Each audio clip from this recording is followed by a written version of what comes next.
Hello everyone, myself T. Abhirami, working as Assistant Professor in the Department of Electronics and Communication Engineering at Kongu Engineering College. Let us discuss about the analog to digital converter. So let us start with the functional diagram of analog to digital converter. Here this is a block diagram.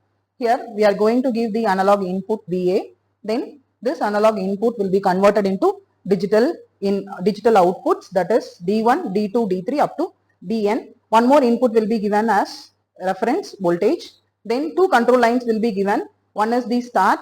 When we are giving this start control lines, the conversion of this analog to digital converter will be taken place. When the conversion is completed, then the control lines from this block diagram will be coming out, that is EOC.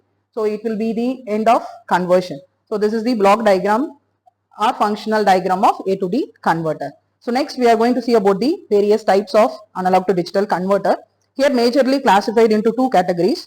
First one is the direct type of ADC. Second one will be the integrating type of ADC. So the direct type is, here we are giving the analog input. So the analog input directly converted into digital form of outputs. That is the type of direct type. Further, this direct type is classified into flash type of ADC. The second one will be the successive approximation. Third one will be the counter type. Then fourth one, tracking and servo converters. So this is the classification of direct type of ADC. The another type of classification is integrating type of ADC. It is classified into two categories. First one will be the charge balancing and second one will be the dual slope A to D converter. So these two are the classifications of integrating type of ADC. So let us discuss briefly about the flash type of ADC.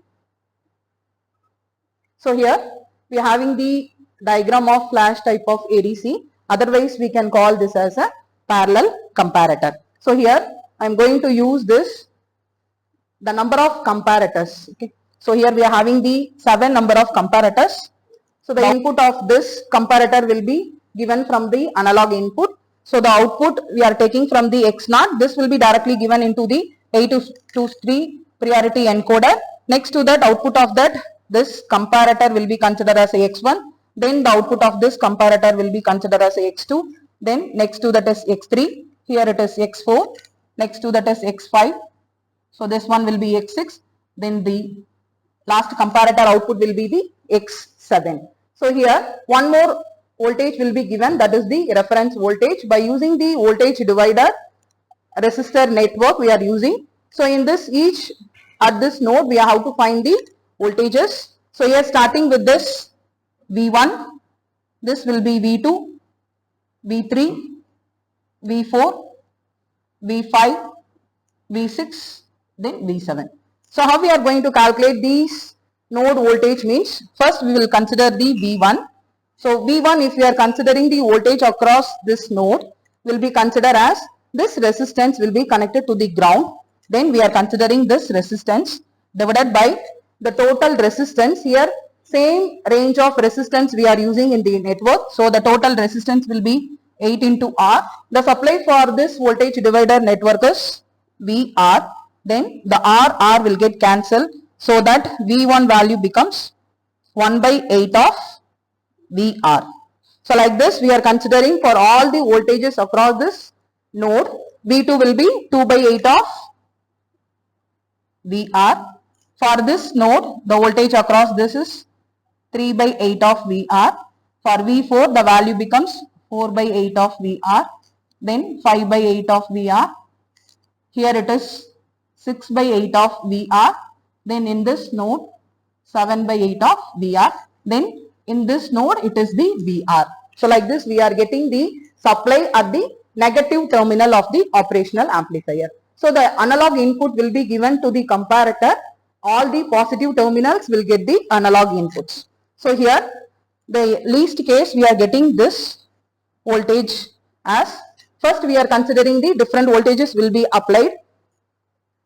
Then the output of this comparator will be given to the priority encoder. Then these values will be converted into digital form, Y0, Y1 and Y2. Y0 will be the LSB and Y2 will be the MSB. So each comparator will be the nothing but the operational amplifier. Here I have given the comparator function with this table. Here we are having the two inputs. One is the VA, another one will be the VD. So this is our input voltage. This will be the voltage divider. network, what is the generated by the voltage divider network, that is your VD. So based on the three cases, the output of that comparator can be produced. So when that VA is greater than VD, our comparator output will be 1. When that VA is less than VD, the comparator output is equal to 0. When these two voltages are equal, then it will continue with the previous state. So like this we have the table. So the first I am taken the range of input voltage. So first we are giving the analog input voltage. The range is from 0 to 1 by 8 VR. So if the input voltage within this range, first the comparator, here if you are considering means our input voltage is high, then this value will be given into the priority encoder. From this, the X0 value alone will be 1. The remaining all the values will not have the greater voltage from the positive terminal. So all the remaining comparator outputs will be 0. So then the output of this digital word is nothing but all the values have been 0. Next to that is we are considering with the next case the voltage range between 1 by 8 VR to 2 by 8 VR. So if that case the 1 by 8 of up to this the value becomes 1. From this case to all other case the minimum voltage across this line will be 1 by 8. So that always from this point to that if we are increasing the voltage, the X0 value becomes 1. Next to that case is 1 by 8 to 2 by 8 VR. At this case, in this here we are giving the value as positive. If it is greater than this, the X1 value becomes 1. The previous case X0 is also be 1. So the output is 1, 1. Remaining all the comparator output will be 0. Remaining all same. So that the digital output is 0, 0, 1. Next to that cases, we are having the next range 2 by 8 to 3 by 8 of VR. So here we are having the 2 by 8 to VR. So this will be our voltages between these two. So when this our applied voltage is between this range, so here the positive voltages will be given from this.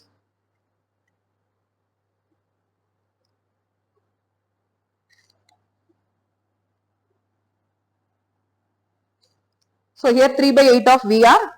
So X0, X1, X2. So for these three cases will be equal to 1. Remaining all the comparator output will be 0. So like this we are taking the range up to 7 to 8 VR to that 8 to 8 VR. So if you are giving this, then all the comparator will give the number of ones will be 1. Then the across that for the corresponding comparator output, the digital output is 1, 1, 1. So starting with this 0, 0, 0, then the possible output of this comparator is all the ones, then the digital output is 111. So like this we are having the conversion from analog input will be given, then here we are taking the digital outputs. So this is using the 3-bit ADC. So this type of ADC is very simplest and then fastest conversion of this ADC. While we are considering for 3-bit of ADC, we are using the 7 number of comparators. For the formula using how many number of comparators will be used means, here we have the formula 2 power n minus 1. So 2 power n minus 1 means this n represents the how many number of bits we want to convert in ADC. So for example, here we are using the 3-bit of ADC. So 2 power n value is 3 minus 1. So 2 power 3 is 8 minus 1. So for this case, we need to use 7 number of comparators. Still, if we are moving on to the next bit, that is 4-bit of ADC.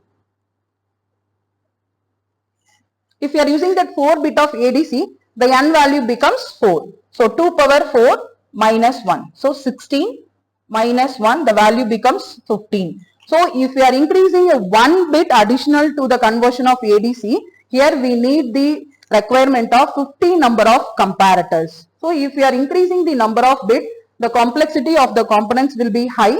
So due to this, the priority encoder size will also be an increase. Here we are giving that 8 inputs, it will produce the 3 output. If you are going with that additional to that 1 bit of ADC, here we are going to use the 16:4 priority encoder. So that the size of the priority encoder is increased. So this is a drawback of this flash type of parallel ADC.